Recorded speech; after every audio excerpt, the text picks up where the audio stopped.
Ukrajincima koji se nalaze u poluokruženju u Bahmutu ostalo je još samo 3 puta za snabdevanje. Oslobađanjem stanice Sol kod Soledara od strane Rusa, ukrajinske snage koje brane Bahmut izgubile su glavni pravac snabdevanja. Istovremeno pogoršala se situacija i na jugu grada gde su Rusi zauzeli Kleščevku. Ukrajinci su tokom čitavog sukoba izgubili puteve iz niza naseljenih mesta.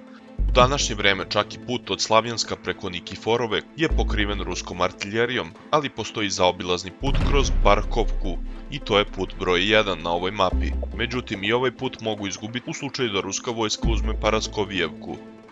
Pored toga, pod kontrolom Ukrajinaca je trasa Druskovka-Kramatorsk-Konstantinovka, što je trasa broj 2, i put iz Časovog Jara, što je trasa broj 3.